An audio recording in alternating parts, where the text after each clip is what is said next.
So thanks for joining us tonight. So we are Exercise Medicine at UC San Diego. So the mission of both our org and the purpose of this podcast is to raise awareness about exercise and nutrition as a means of maintaining health and preventing disease, which is also including COVID-19. We aim to promote professional interest and development with the focus on the various careers of sports medicine. And just as a disclaimer, the information we talk about today is for your entertainment purposes only, and we are not medical professionals yet, as such, and we don't want the information that's spoken today to be misconstrued as medical advice. So, as introductions, my name is Romani, and today we have Brad and our special guest, Broach. Yeah, I was in a Zoom meeting with a couple of my friends like a couple weeks ago, so I forgot that I made the name that. Okay. Yes. So. Good. But my name is Jason Fowler. I am a doctor of occupational therapy student that is studying in San Diego. I am in my second year right now, and I am starting my clinicals in the fall, tentatively. But that's what we're looking at right now. But yeah, that's basically me in a nutshell. I mean, I also graduated at Fresno State with a degree in kinesiology exercise science. So I was also kind of like part of like the extracurricular world too with kines, because I was co-founder and vice president, then eventually became president for the exercise science club at my university. After they had like, so weird. It's like, oh, that's weird. Yeah. So it's like we started that club when I was like a junior year. When I was like a junior, like during my third or my fourth year. I just met like one of my classmates, and I was just like, hey, do you want to like just start something? Because like, I mean, like we don't have one. Well, right? Yeah, because like our school didn't have like a academic club, and I was really wondering, like, okay, so I mean, kinesiology at Fresno State and any other like CSU university, it's like the most impacted major. There's just a lot of students in that one major. It's like you have nursing and then there's kines. But for whatever reason, we just didn't have an academic club. So then when I brought up the idea to one of my friends, we started it up, and we found out that the club started and then it failed. It started and it failed. But then looking at Facebook and seeing like how the club's doing right now, like they're doing all the ideas that I considered, and they just took it to like the 9th degree. And I'm like, I lost contact with them. A lot of my other classmates, they all went to PT school. Most of them went to physical therapy school. I'm very surprised. I'm proud of them. But yeah, so it's kind of cool that I'm back here. I'm seeing like the emblem. I'm like, yeah, because I studied the ACSM. That was like basically our standards for getting my degree. So yeah, thank you for having me on, guys. I don't know. Okay. Very cool. Well, I kind of want to jump back to the beginning of Broj. So where you said you went to Fresno State, are you from the Fresno area? That's where my dad went to school. Oh, really? He never finished, but that's where he went to school. And so he's from that area. Are you also from like that kind of San Francisco, like upper Northern California area? So I'm actually from this small town in the sticks called Madera. Okay, it's like, so then if you go to Fresno, you know where Fresno's at. If you go like probably like 20 miles up north, there's like a little town. Yeah, and then I just attended Fresno State. Like, I mean, so growing up in like my hometown, I did martial arts. I did karate. And then I didn't really know like what major I really wanted to do going to college. I was like, okay, I mean, there's nursing because my mom's a nurse. And then like during the time, like engineering, computer science was very lucrative. But I just wasn't that type of person to do. I wanted to talk to people and like interact. So then I considered like my passion and just like my interest in like just like the lever systems, like the biomechanics of martial arts, because it requires like a lot of insight of understanding like how do you check your opponent, how your stance, like. But the thing is that during all the jargon that we learn in martial arts, it's an art. So then you don't really get like the tangible science behind what you're really doing. You just know that it's functional for the art. So then I decided that I basically just had this idea of like, okay, let me like find something in the medicine and something with exercise. So then I saw physical therapy. Then undergrad happens. And you went for a kinesiology degree. Yeah, so I went for my kinesiology degree. Was that a BS or a BA? It was BS. It's a BS. Okay. So yeah, like science-based. Yeah, so then we did have to take our Chem 1A. We did have to take physio. Yeah. I took neuroanatomy in undergrad. All the but yeah, it was a really interesting experience. I think that the kinesiology field is really fun, really interesting, because you get to understand and break down what human movement is, and you get to you get to appreciate the fact that the physiology behind exercise is so much more complex than you would anticipate. Like just learning about the ATP system, learning about creatine and how it works and how it functions. It blows your mind, especially when you're an 18-year-old not knowing how to work out. Yeah. Like, I know what's going on now. Exactly. I feel like I can like hack my own body in a way. And then you're like, exactly about it. It's so, like once, yeah. So what, so you got your degree in kinesiology, and you wanted to stay in that field, and you decided to just go for your master's and then your PhD, or? Okay, well, I mean, it's a really weird story. So, I mean, just take in mind that I was president for my kinesiology club. I did speak as president during my graduation, to commemorate the fact that we started our first ceremony in like years. We had like a long hiatus at that school. And then after I graduated, I was about to take my prereqs for PT school, and I was on gear to be like, I'm going to go to SCSU, get my DPT. But then I just decided that it was the route just didn't really, the amount of work that I had to do in order to get there didn't really make sense to me. And plus, because I worked so much in the field of kines, like I worked with my professors, I was a physical therapy aid assistant. And after seeing like the world of outpatient, I wanted to see a little bit more. Like I see kinesiology as a way for me to, that's kind of like my passion. It's like, it's my hobby. Like I like working out, I like exercise, I like understanding and researching exercise. Like even after my degree, after I finished, I did like a lot of heavy research on like powerlifting, and just to understand like, okay, I have my degree, I have a general understanding what's going on. Let me go ahead and just like understand what this is. But then as I was going through that research and understanding stuff, I was looking into like a career path, and then I found occupational therapy. Such a weird one, because like in Fresno, there's no occupational therapy school. And when you hear OT, and anyone can hear OT, you just be like, what is that? You're just like, OT, like a lot of what people think it is that you just work with hands. It's like a physical therapist where you're working with hands, and that's totally not the case.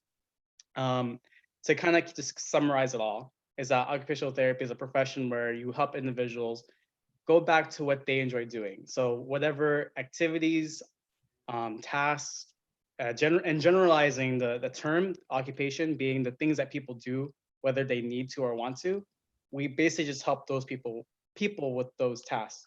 So then you can imagine in various settings. So let's say the inpatient setting, or even the school-based setting with kids.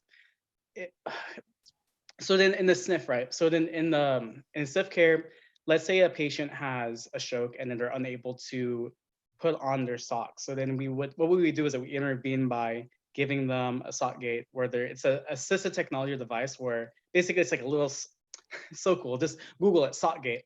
It's basically just a little chute that you put a sock on it. You pull the rope on its ends, and then as you pull through it, the sock basically automatically goes onto your foot. It's really cool. I mean, it's like the most simple thing that we learn, but that's just essentially the kind of highlights. That's like I don't know how to like really describe it, but it's kind of like the hallmark that what we're really known for. Because when people think about OT, they think about hands. Yeah, they think about hands. They think like a big part of OT. It's like the first thing that you learn. All we do is put socks back on.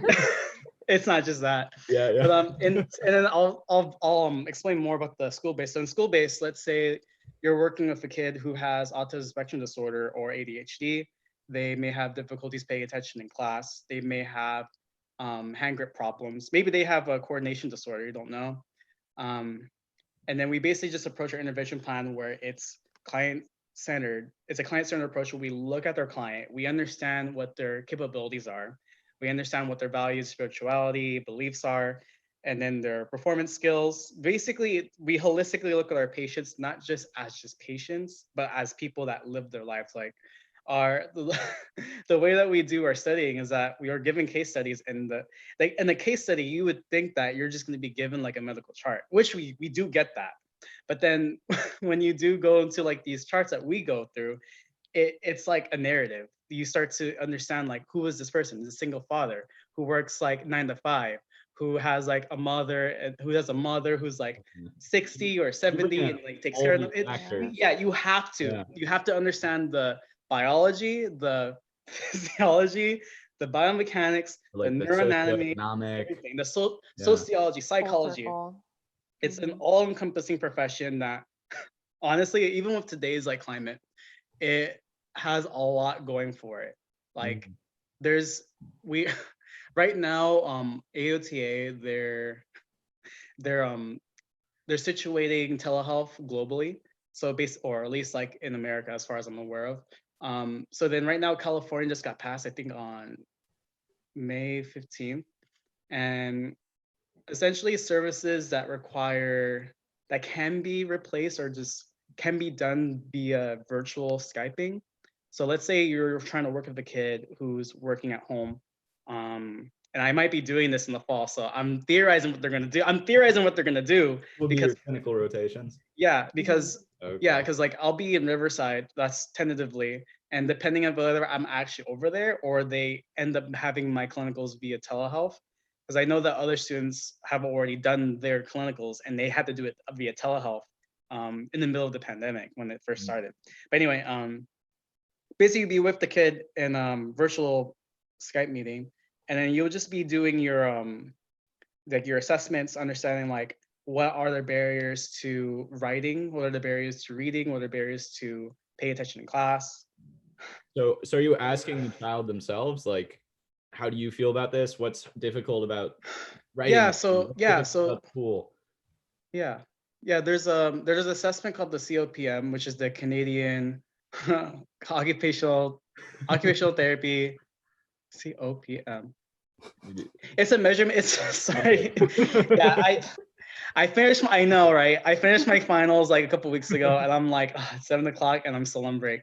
Yeah. So it's an assessment where we basically look at the satisfaction, performance, and this during their participation in an activity. So we just try to understand like what barriers do they have in their success towards the thing that they need to do. With telehealth, it's not just for kids as well. Like during one of our clinicals that we did during class, we actually did a mental health assessment for one of our classes. It was really interesting. It was like, I was very skeptical at first about it. I'm not gonna lie. I did the assessment for yourselves? No. For like a client. Oh, okay. Yeah. So then I'm not gonna go into further details because HIPAA. Yeah. So I'm just gonna disclaim that. But it was interesting doing telehealth for the first time, only because you hear so much about it.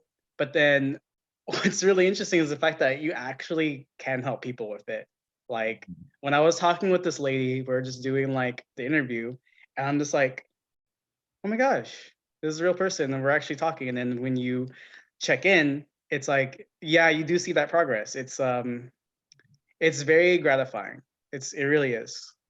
So as you can tell, like this profession is very broad. You have outpatient, which includes orthotics. You have inpatient, which is basically any other like traumatic or just surgical procedures that you need to go through, are like, post-surgical cases. There's school-based, there's pediatrics, and then there's mental health, which is probably our newest field, mental health. It's something that they're still trying to branch off with. It's it's an interesting branch of occupational therapy, I'll say that. With all those settings that you listed, what is the most common in OT? Oh man. I mean, I feel as though that when people want to become occupational therapists, they tend to want to become hand therapists. So to be a hand therapist, you need to either be a physical therapist or occupational therapist. And there's a whole bunch of other like other things you need to do. It's like 5,000 hours of like service and stuff like that. But I would like to say that the most populated would be outpatient hands, and then probably right under that, maybe under that is school based. That's what like occupational therapists are mostly known for. We tend to be associated with that kind of realm. Mm. And then So the way I'm gathering it, OTs basically work with people who aren't able to fulfill the requirements in a sense of their occupation, whether that's their job or just kind of like their role, like maybe a student or as a kid or as just like a functioning adult in society. You help like a wide range of people from all different kind of walks of life. Yes, so we work with everyone from across the lifespan. So it's interesting that you mentioned that, because I'll like kind of walk you through like what we could do in different or at least I'll give an example of two that are interesting.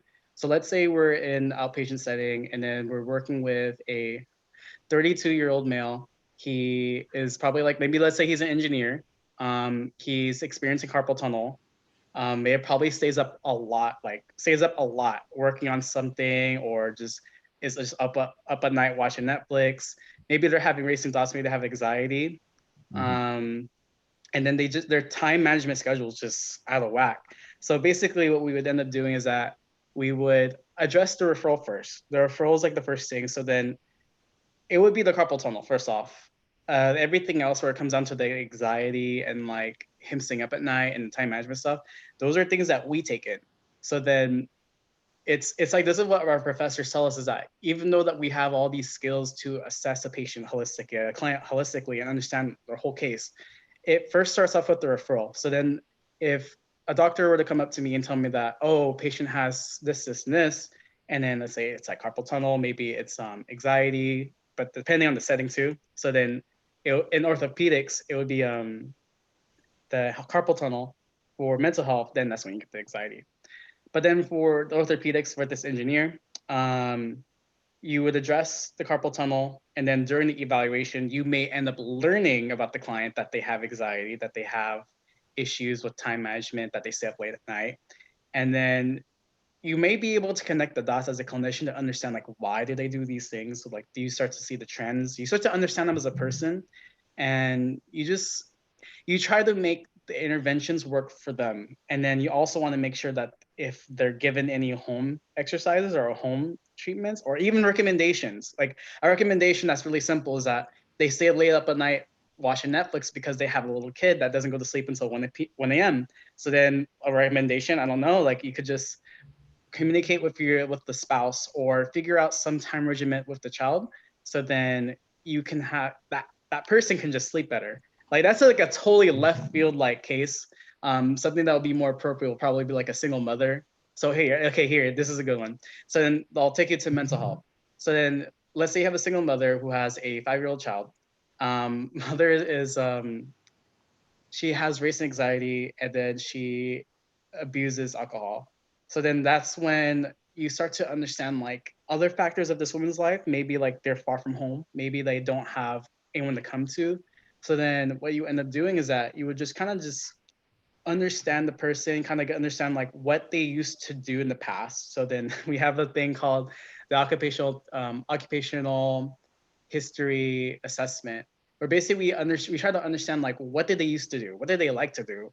How did they feel about it? How often did they do it? It's like this very, it's I'll be honest, it's really weird talking about it right now, because it's so normal to talk about this as an OT student, but I feel like talking about it to you guys, I'm like, our profession is really weird.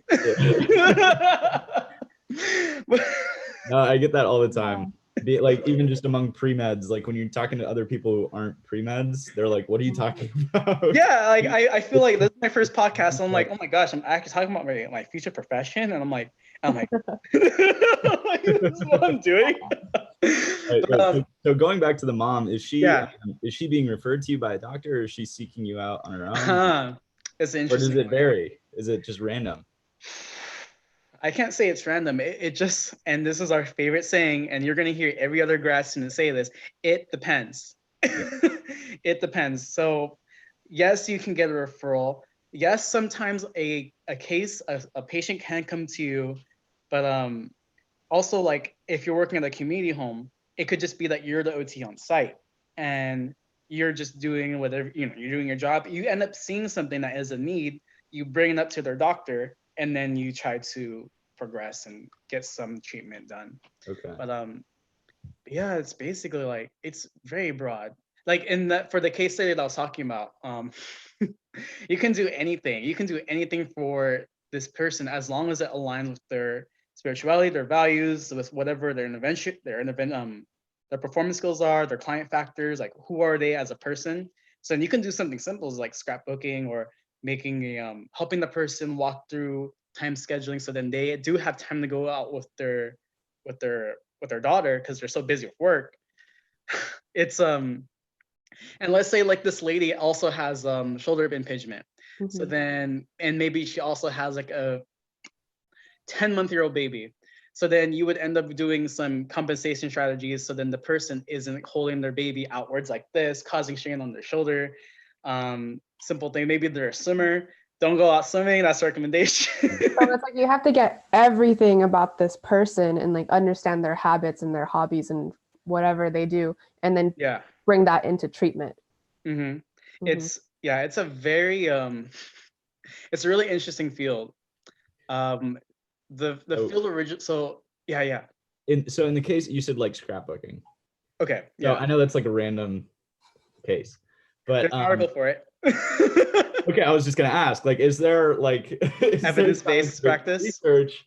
Yeah, is this all evidence-based? Like you say, talk with your spouse and figure out a time regimen. Is this like you have an article to back this up? Like okay. It's like it's a real so it's like I feel like any other healthcare professional can understand this too. It's like you really do have to like look into what's going on, go back to the research just to see like if the literature stands. So then let's say I want to understand why scrapbooking would be good for a person who is going through anxiety. Well, I mean, I'll just try to summarize as best I can because I read the study during like 2 terms ago. But basically what scrapbooking does is that it encourages a person's well-being where you are able to see things from the past. And you can also just consider just like, what do you have to look forward in the future because you have a scrapbook? It's like, there was just a whole entire article about occupational therapy and scrapbooking that was like at least like 10 pages or so. And it was just talking about the benefits of what it could be like, of what you can do with scrapbooking. And there are even time management articles with occupational therapy with kids, because I mean, like, you have to consider the fact that there are kids that have autism or ADHD or cerebral palsy that have a hard time with those executive functions. So like the ability to make decisions, to plan appropriately, to do things as a typical person would do or a typical child would do. And you would intervene by just teaching them those skills. So maybe it's like introduction to a planner, introduction to a calendar, showing what habits are like, just modeling, showing them like, this is how you hold a spoon. This is how you open the door. It's like, it's essentially like that. It's not in the sense of like behavioral therapy. Hopefully there are probably some people who are listening to this, or if not, they're thinking, oh, behavioral therapy, which is a completely different branch. We focus more on their do, not just their behavior. That's a part of it, because behavior is a part of occupation. But then occupation is, what do you do? What matters to you? What is it that you need to do or want to do that you do every day that you care about, but not like, touching your head or doing this or anything like that. That's part of it, but we're looking at the bigger picture. So if a kid is stemming and they're in class and they're not paying attention in class, that impedes on their occupational learning. So that's what we would intervene on. We intervene on their ability to attend to a task, adhere to a task, sitting at a desk. And then what a behavioral therapist would do, a counterpart, is that they would just focus on making sure that the stemming is, the occurrence of it and the frequency of it is decreased. And so it's not too prominent. We may end up doing the similar thing where we're trying to make sure that doesn't happen as much, prevent that behavior, just so that they can keep participating on their occupation. But then as we're focusing on the stemming, we're focusing on other things. We're focusing on the environment. Oh my gosh, I'm talking like my professors. It's weird. We're focusing on our environment. We're focusing on the context of the classroom. Is it too noisy? Is it crowded? Is there one kid with a pen doing this? And then the other kid that we're working with is just distracted, just trying to get what's going on. So wow. Yeah, it's totally like, wow, it's a really good field. So are you like nervous? Because I feel like there's so many factors that could be affecting somebody's occupation, somebody's ability to be in that occupation. Are you like nervous that you're not gonna be able to maybe seek out that reason or that cause and like address it in future patients? As in, like, do I have confidence in my ability to approach a case, like a real case? Yeah, I guess so. Man, I mean, so I'll just preface this. I'll just mention that we have done some. I'll answer your question, but I'm gonna preface it like this, so then you understand like what I've done so far. So then I've worked as a physical therapy aide for like, well, just 2 months, but I learned a lot in those 2 months. I was a volunteer in different OT settings and PT settings for about 2 years cumulatively. I was a behavioral therapist for 9 months, and then going to grad school, we had fieldwork experiences, which are basically like 1 or 2 or 3 or 5-day experiences where we are practicing what we're learning as we're in school. So then we've done pediatrics, where we're doing playing with kids, not just playing with kids, we were treating kids. We also had mental health. So then we did do a telehealth thing with a woman. And then we also have our practicals. Like this last term, we did our practicals in we did practicals in acute care and also outpatient. So then how to use the ESTEM, how to get an elderly person out of bed and put on their sock and transfer from bed to wheelchair to restroom back to bed. It's like you go through the whole steps, the everything that you need to do, and we have to understand the precautions of what you need to do. What else did we do? We also had in-person. We went to an in-person mental health, specifically with substance abuse at a community center, all the way in northern California, northern San Diego. That was really interesting. And that's basically our experience. So then I'll just say that, like, as far as like dealing with a real case, I think I'll be fine. I can do it. I can definitely do it. I think what's the most the nerve-wracking thing is just doing that, and not as just an assignment or not as just like 1-day case study, but then as like there's somebody like, in front of you. Real. Yeah, it's on you. It's like the fact that the person's there doesn't bother me at all. It's just the fact that like one person, another person, another person, and then the next day another person, I see the same patient. You know, it's like it's the routine that I'm like looking at. I'm like, oh my gosh. So like there'll be assignments where we're spending like a good amount of time like in research or just trying to understand like how do we help this person? How do we address these issues? Like we're highly empathetic in this profession. Like when you see a case study, you see like what they're going through, you're just like, oh my gosh, it becomes a head scratch where you're like, how do you actually help this person? But then that's the thing, like you actually have to get to that point where you're kind of doing this and like feeling empathetic what they're going through. And then that's when you like want to like look into what's going on. You start asking them more questions, you start building rapport with your clients, so then you can build up on that therapeutic relationships, and you have that trust with not just your patient or your client, but also their family members.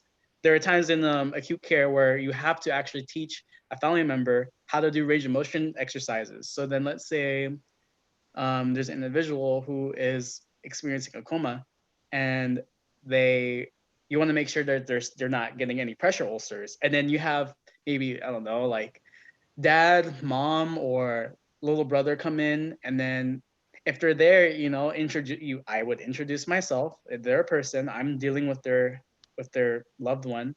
And then if I'm able to see that they can potentially learn something to help their family member, if I'm in the middle of doing range of motion techniques, then I would just go ahead and give recommendations, like be part of my intervention plan of teaching the family member how to do range of motion.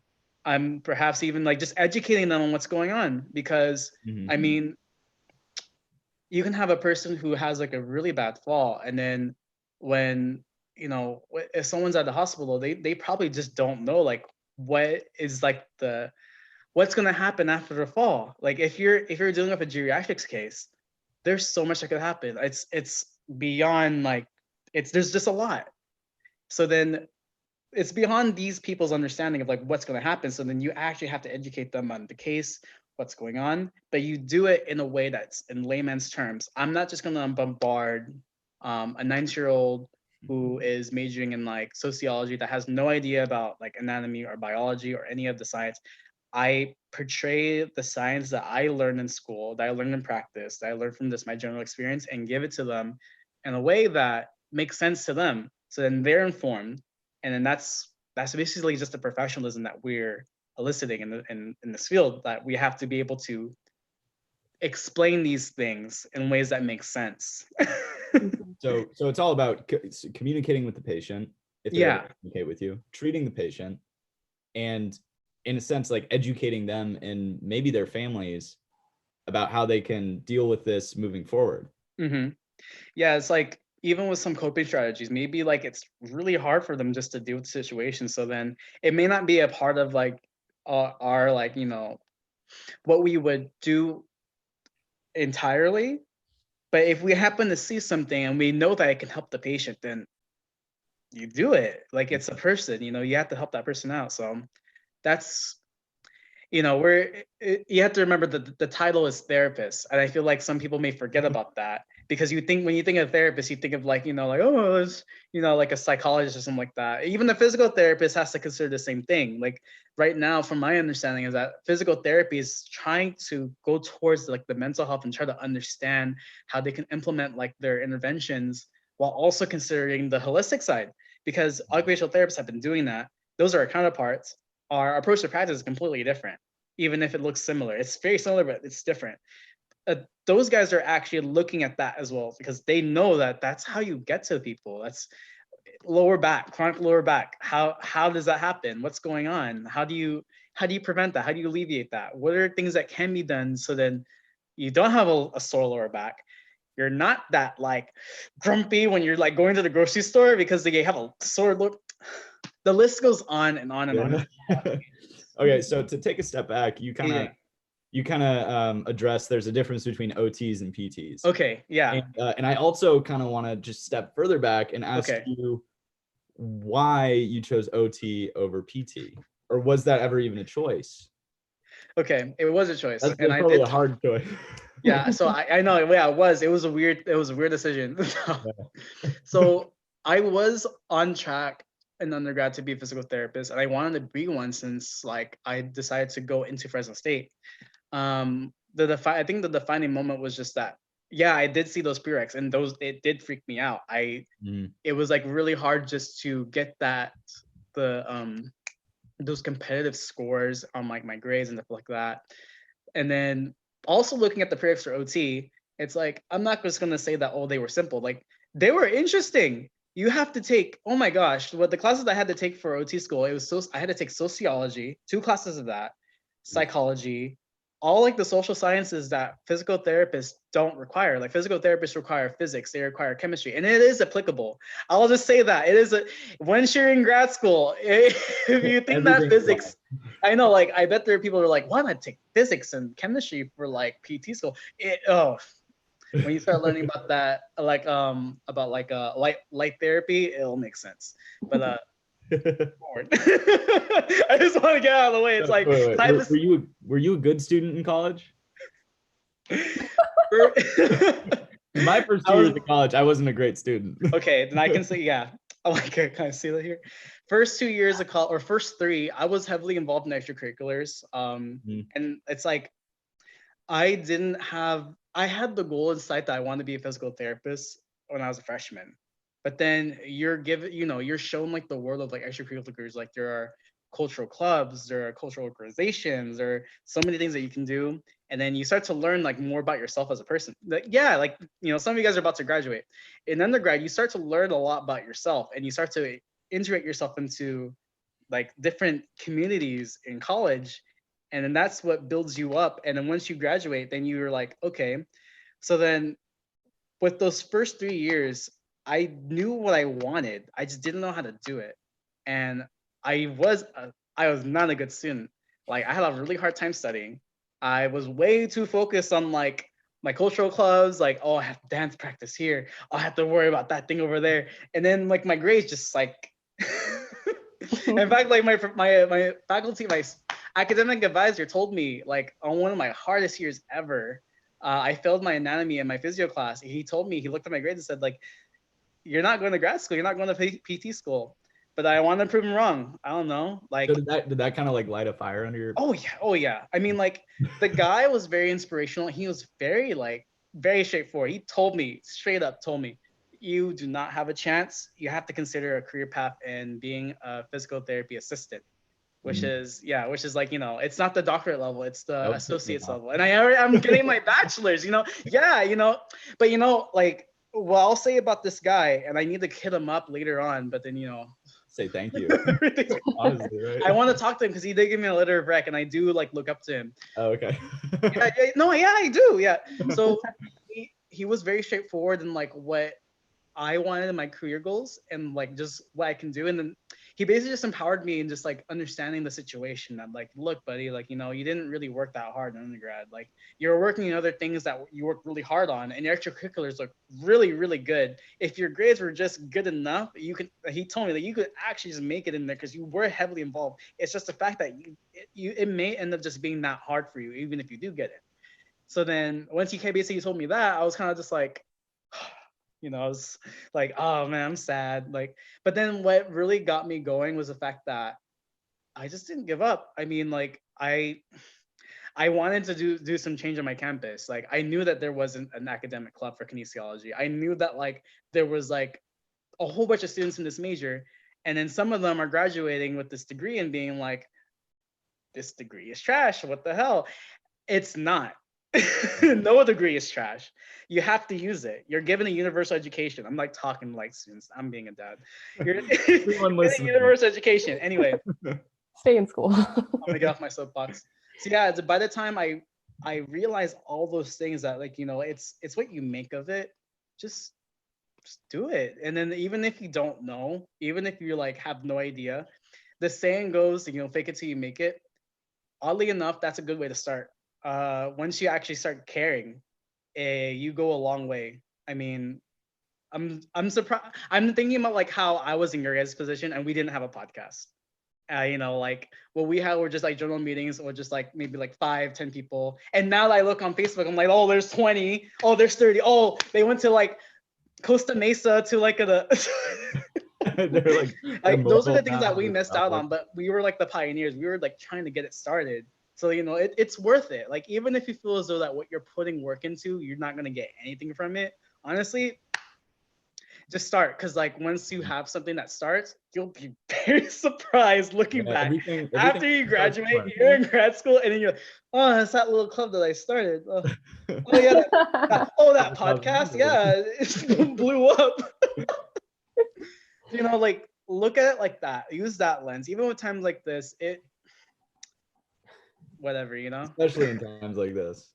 Yeah. Especially so to become an OT, do you need a doctorate, or can you do a master's degree, or okay, so then is that kind of a touchy subject? No, it's not. I'm trying to figure out how to like carefully explain this. Okay. Not that it's complicated. So there's a distinction for sure. Yeah, there is. So then in order to get into the profession of occupational therapy, or these I'll go all that way. So then I'll explain what an occupational therapy assistant is. I'll explain what a MOT and OTD is, which is the master's and doctorate level of occupational therapy.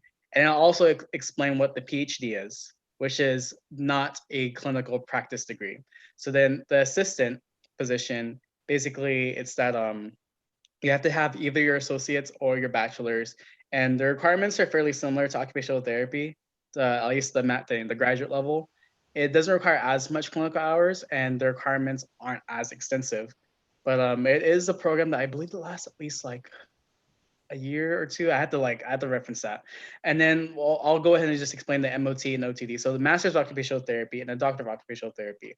As of right now, in order to be occupational therapist, entry level is the master's. The doctorate level is optional.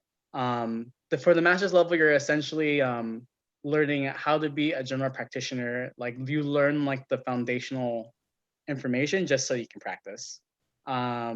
With the doctorate, it's you basically want to, you're looking to make a new thing, a new practice, something innovative, something that pushes the field forward and just make something really cool, essentially. I mean, and that can be done in any way where it's like maybe you're developing a program, maybe you're conducting research, maybe you're making an emerging practice, which is something that I'm doing. So I'm getting my doctorate. In order to get those requirements, GRE, PREX, the PhD, occupational science, and the only program that I'm aware of that's in California is USC.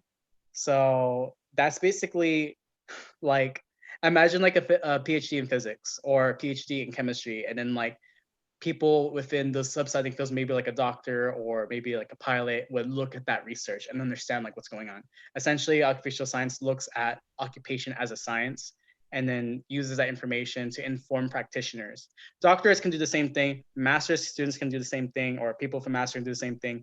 The PhD is a PhD. So then you're looking at the theoretical, like the framework, while the doctorate and the master's is more on hands-on, and the doctorate is for OT, specifically the OTD is to create something new.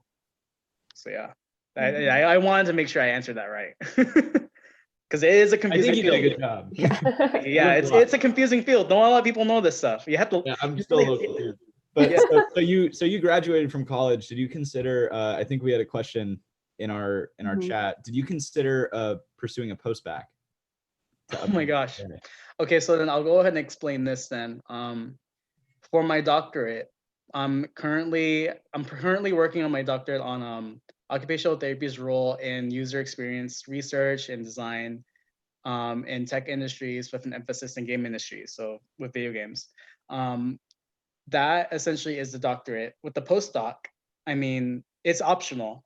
So then after I would get my doctorate, a postdoc could be anything where it's in research, or if I'm trying to get a specialization, and let's say one that I'm interested in, a postdoc that I'm interested in, I don't know if I'll actually do it because I want to get a PhD. I think I want to get a PhD, I'll say that. So with the postdoc, I could get a specialization in oh my God, I didn't talk about sensory integration. I kind of talked neuroscience to you guys. Wait, really quick. The question was post-bac. So like post-bac. Did I do a post-bac? Did you do a post-bac? Oh, sorry. Yeah. I was thinking like post-doc. But please continue with the post-doc. But did you consider a post-bac? Because I did do a post-bac. I had to, because I didn't have the social sciences background. But would I consider it? Would I say that, would you do a post-bac? I mean, honestly, it depends a lot. I mean, some people do really well, like right after they graduate from undergrad. I'm speaking honest, like, I did a post-bac. I needed to, because my GPA was 2.78. And I brought it back up to 3.0 by taking just a couple classes. And then I took the GRE. Did you do a dedicated program, or did you just go to like a community college, or? So I went to Mesa College, a community college in San Diego. Yeah. And I just took, I took two sociology classes. And then at the time when I was doing that, I was also studying for the GRE. And then after I got all my scores and everything, and I submitted my application, or at least when I was working towards my application, I started working as a behavioral therapist. And I gave that, within those like 1.5 years or 2 years, I was doing all that, studying for those classes, getting those A's because we need them.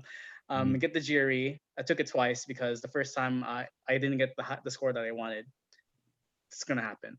And then I was also working as a behavioral therapist, so I can get more clinical experience, and also just to make sure that I really wanted to do this, because it's like, honestly, it's expensive. And then also you have to remember that you're going into a career. If you are really serious about going into a career, especially going to grad school, you're spending a lot of money. It's a really important decision to make. So then you really, I encourage a post-bac if you are having a little second guesses, maybe like you're not too sure, maybe you don't feel as prepared, maybe you're still looking, you don't know if that's the thing, maybe you don't even have the experience in the thing that you want to do. So it's a good time to take time to like understand. And honestly, it's taking a post, and here's the here's why you take a postbac if you really need to. Postbacs will give you a lot of time to reflect on yourself and what you're going to get yourself into. Going to grad school is a major, I can't emphasize this enough, it's a major life transition, and a lot of new things happen. You start to learn new things about what it means to be an adult. Maybe your parents never went to grad school themselves. Maybe they graduated right out of high school and then they started working. So then you don't really understand, you may not understand what challenges you may face in grad school. And that's something that I wish that more people talked about, instead of just, oh, how do you get in? How do you get in? Yahoo Answers, student doc. Honestly, just take the time to reflect, because it is your career, especially during times like this. It's important to really consider what your life choices are. I'm not gonna go in that route, it's heavy, but basically it's postbacs can be very essential, if not crucial. And I can just say personally that mine was crucial. I enjoyed mine. Yeah. I got to work, I graduated my bachelor's, go straight to grad school. I had a hard time in grad school. It's hard. So then taking that year and a half to make money to use my bachelor's, it's hard to find a job, but you really have to work towards it. You have to work through it. So all right, so you were all hyped up about sensory integration. Oh my gosh. Postdoc about sensory integration. Okay, so that's not something that I think I'm gonna do. It's something I'm interested in. But basically, in a nutshell, there was and you can look this up. There's a doctor. There's a occupational therapist who got a PhD in neuroscience, and her name is Dr. Ayers. I can't remember her first name, but Dr. Ayers. She ended up studying how people are basically able to modulate and integrate sensory information. So then let's go back to a kid with autism. Okay. So then maybe they have high sensitivity to sound. So then the way that it kind of works is that if you have someone clicking a pen and then there's someone else in the room with that kid, the other person is probably able to filter it out. They have low registration. They don't process it as well. The kid, the atypical kid with ASD, is probably going to be because everyone actually does have very unique thresholds, and everyone has different ways of taking information. You have to consider the fact that there are introverts or extroverts. That could play a part of it. We're not psychologists, but basically what the research says, and this is confounding research that's done way before. This is something that we are looking to, and I wish that we are more integrated into the healthcare system so we can advocate for this. But different people have different ways of modulating information. Some things can go over their heads. Some things could be too overwhelming, and maybe even just a stimulus that is just fine with everyone else could be literally the worst thing. It's sensory processing disorder. If you guys are out there, research that. It's gonna be you're gonna learn a lot about neuroscience. You'll learn a lot about Ayers. You'll learn about occupational therapy and what we would end up doing in the case with pediatrics and school-based, even mental health. Because if you're someone with OCD and maybe that's how you regulate your information, you need it like that. If it's not like that, it's a lot. So in a nutshell, that's what sensory integration is. Very cool. Okay, so let's jump from that to your thesis. You said it was about video games. And okay. Therapy. Is that related to sensory integration in a way? Oh boy. Kind of let me just open up my file. Yeah, I want to hear everything. Okay, so it's technically not a thesis, it's a capstone project. So basically what I was mentioning before with the doctorate, earlier, that with a doctorate, you basically create new things. So then for me, I want to create a new emerging practice, and that's occupational therapy's role in the games industry.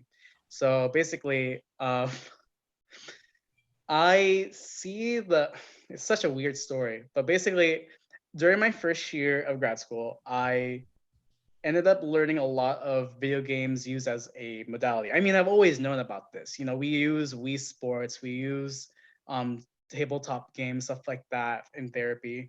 But then there was another factor that I wasn't aware of. I was aware of, but then once there was confounding evidence that video games actually do build up your mental intelligence, your resilience to tasks, ability to complete things, because you have to consider with the games we have now and the games that we had back then in the 80s, those are basically like, gosh, training simulators for your brain. I mean, and then you have the game, but the way game design works, it's like you're putting a person through variable amounts of challenges and difficulties, and then they actually have to use their cognitive flexibility, their executive functions to understand the problem, work through it. If they lose, game over, then you have to redo it again and recycle. And what did you learn from that experience of that level, of that boss, of the whatever you're trying to do? So then I was very fascinated by that. I was very because I've been a gamer all my life. Like I played the NES when I was 3. I mean, I'm playing Final Fantasy VII Remake. Second time I got 80 pushing 90 hours. I'm playing on hard mode. So I'm a gamer. And so then when I was looking at like what I want to do for my doctoral project, at first I wanted to work with adaptive sports because I came from a kinesiology background.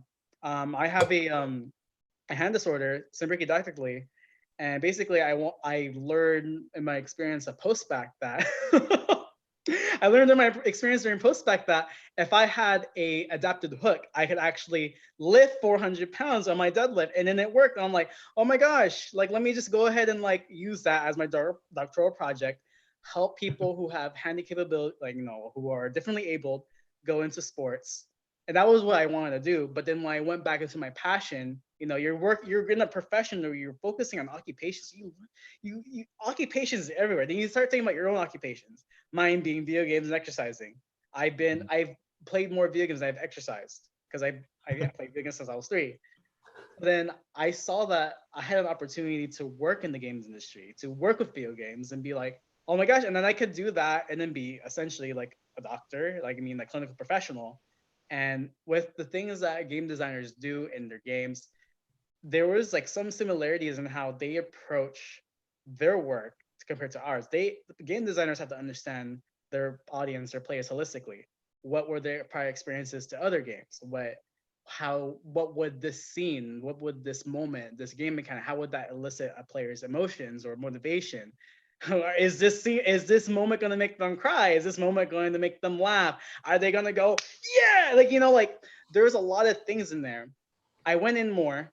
Oh my gosh.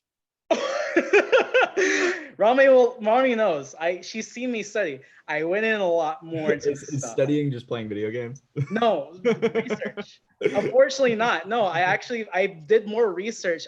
I played a lot of video games during my postdoc. While I was working and doing research on exercise. But the moment I went into grad school, I took a break and I was actually doing research on video games for the first time in my life because I actually have like the skills to understand what the game studies is. As I went through, I found that there is the field of design, basically, God, there's so many ways I can go through this. The field of design basically looks at what does the user need to do in order to engage into the task of the product. So then let's say user experience designer, a game designer, any designer, they all follow this similar framework that's called design thinking, where you collaboratively work with interdisciplinary professionals. So maybe you're working with the engineer, maybe you're working with a teacher if you're working on something for school, working with a physician, working with a computer scientist, and you try to figure out what needs to be done in this product, in this system, in this thing that people are interacting with. How do you make it so that it's accessible, it's usable, and the interaction with it provides a genuine experience? Sounds a lot like OT. Believe it or not, there's actually an article that came out 2017 on the vision of OT. So AOTA's Vision 2025, which essentially is talking about using OT and design thinking framework to push the field forward into different practices. So then they mentioned the tech. They did to mention the tech industry. They mentioned hackathons. They mentioned game jams. Because cool. Yeah, med schools. If you look it up, med schools use design thinking in their curriculum to help emerging physicians, learn how to collaborate with other professionals and come to solution-based approaches to issues while keeping every product or whatever they're trying to make client focused. it's really fascinating. Like, really look it up. It's like, what you have to consider, like, you know, I'm not going to go like political or whatever, but with everything going on, you have to think, how did you design this? Who designed this? Like, with ventilators and just the way that it's being distributed, how do you make them more accessible? How do you design a ventilator? How do you design a monitor? How does a doctor or a nurse interact with that product? And then with my profession, occupational therapy, I want to go into the games industry. That's my dream. I always wanted that. And there's also the tech industry, so I wanted to broaden it up. I want to make sure I have my options just in case. But then, well, I said this in my paper, that the goal that I really want with this capstone, and you know, the silly dream working in the games industry, where there is sensor integration, there's all these things that does confine with what OT is, where we're looking at the player, and how do you give the player like a genuine experience, because there's a lot that goes into gaming. And also, how can you journalize the skills from gaming into the real life? Because we hear about these benefits, but how do you actually do it? There's a lot of research out there, but then we haven't really come to those strong conclusions. But it's like, the big goal is, I hope to experience everything with the games industry and with OT. And I hope that one day I could do something with the healthcare system. I mean, like, even my personal statement, I talked about the SNF and readmission rate, and I can't even believe that it's like this right now. Like, it's not even like we even had an assignment about the readmission rates. And now it's really interesting. So it's like, I hope that when I'm like, I don't know, when I'm an old fart, like 50 years old, I worked on my first title, my first game. I probably worked with a lot of like kids in the school-based system. I have like at least 20 years experience. I don't know. I hope one day I could actually like fix what's broken right now. Or at least just contribute, because we do need some change. And that's what I hope that occupational therapists can be. We don't just work in hospitals. We don't just work in clinics. We don't just work in schools. We can work in the politics. I'm not even kidding. We can work in the government. Our framework essentially provides us that entry into any profession, as long as we're able to use our holistic skills in order to approach a situation accordingly. That's in our framework. So do you see the profession growing in the future? Do you think it's growing right now?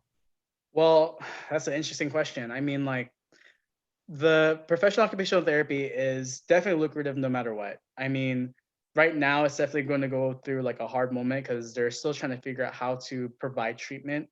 I mean, I'm not going to go too much into it right now. If you watch the news, you'll know. But I'm like looking at my profession. I'm just wondering, like, how fast can we make these changes, and then how well can we make them work? Yeah, it is kind of like worrisome that all these things are happening so fast, and then not even like, I'm not given in that many updates on what's going on. All I know is that we're trying. But as far as the profession goes, it's going to be needed. People are going to need professionals that understand occupations, so then they can engage and participate in their everyday occupations. With the things that are going on right now, I mean, people are having a really hard time just being indoors. People aren't able to do the sports that they used to enjoy. People aren't able to feel comfortable going to the grocery store. So I feel like a really positive trend that I'll see in OT is that the emerging profession of mental health is going to, as long as the field's able to approach it appropriately. I mean, I think they're working on it pretty well. I mean, we already have some sort of a system or a specialized profession where you do telehealth and do mental health. I did that. It was really interesting. I mean, I helped my client. It was only 2 days. So I feel like that could be a venue where occupational therapy can go to. And one other one that I'm thinking about is kids, because those kids are actually like learning at home on their laptops. You know, like, you think about the typical kid that is just like annoyed and just like just very annoyed the fact that they had to study at home. But then you also remember the kid who have autism or any other neurodevelopmental disorder, they have a harder time than ever using a computer, like. Yeah, and like those are like kids that could actually be like CEOs, entrepreneurs. Like, I mean, like, a lot of like the bright minds that we have right now are like, you know, they have autism, they have ADHD, they have like, and it's like with the situation right now, it's like, it's not really going to help those people, those kids, be adults and be the new leaders, you know, for our society. And it's a shame. As far as like the other traditional sites like acute care and outpatient, I mean, it's an essential service. So you're out there at the front lines. I know that some outpatient centers, outpatient facilities, it varies. It's a big question mark, to be honest. I don't really know what's going on there. But as far as like mental health and peds, that's what I see the direction going towards. Acute care, essential. Outpatient, it's essential. It's just it varies. It depends a lot on the facility, the type of cases that they see, how it can be done. It could be done via telehealth, but it depends. Yeah. So, do you have a feeling that, like, because I mean, just listening to you talk about what occupational therapists do, I feel like following quarantine, there are going to be a lot of people who need some help kind of getting back into like the motion of things. That's work, or just like everyday life. Mm-hmm. I think there are going to be a lot of people who are kind of turned around and kind of, you know, backwards maybe with quarantine. Do you think that occupational therapists are going to be the ones that are helping them get back into everyday life? Yeah, well, you have to also have to remember that we have our counterparts that are psychologists, that are social workers, that, you know, other people that do fairly similar things. But I do see us being hopefully, I hope that people see like who we are and what we do, and then we're integrated into the system. Like I was talking to one of my friends who is a nurse. He works in Clovis, and we were talking about like, what do you think is going to be like the future of healthcare? Like, what's, you know, he's actually in the front lines. He's been a nurse for like a while, and he's actually thinking about going to grad school again to be an RNA during times like this. So wow. We were saying that like he mentioned to me that he feels as though that healthcare is going to be an essential resource and everybody needs it. Like the fact that all this is going on means that everybody needs healthcare. Everybody needs to be tested. Everybody needs treatment. Everybody needs vaccinations. Everyone needs to be healthy. And we can't have people who are in low socioeconomic status, you know, like not being able to have that access. We go through society blind, not knowing like what those people, how those people are doing. Are they able to actually get care? Are they actually gonna like see another day? You know, like, so it's like healthcare is going to be, and I would hope, this is like my biggest hope, that it will be essential. And when they see the need of OT, especially like in mental health, when people are having a hard time knowing what they need to do, we have like millions of Americans like unemployed. That's their livelihood. Those are people that started a business from the ground up and then it's gone. That, you know, like the hobbies that people would may take for granted, like maybe like writing or like blogging or stuff like that. That's what a person who has a business, that's literally what they were doing, and it's gone. So I would like to hope and think that I can one day work with like a lot of cases and help those people just, you know, just enjoy what they like doing. Because I can't imagine. I play video games. I'm introverted. You know, like I work out at home. This whole thing does boggle my mind, and I only just hope that we just get better soon. It's sad, but I just be optimistic. You know. Yeah. Honestly. Yeah. So what's your best piece of advice to those people who are listening, just in general, just to kind of stay sane, stay active and doing what they can do, and stay like committed to their expectations, whatever that may be? This isn't like I got one. Listen to the science. Listen to the science. That's all I really have to say. Listen to the science. Knowledge is valuable.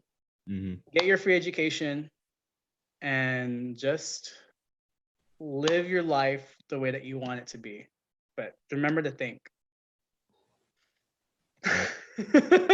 Awesome. Thank you for coming on. Of course. Thank you guys. Come on, project. I think that our listeners definitely enjoyed learning about occupational therapy and about your journey. So those of you who are listening, be sure to check out the past video podcast available on our YouTube channel, Exercise Medicine at UCSD. Check out our social medias, EIM.UCSD on Instagram and EIM at UCSD on Facebook. And also subscribe to our newsletter. The link is on our Facebook page and will be in the description of the video. It's free, it's fun, it's weekly. Anything from common injuries, interesting exercises, healthy recipes. Nice. And that is all. Signing off. Love what you guys do. Thank you so much for having me. Yeah, of course. Thanks for joining us.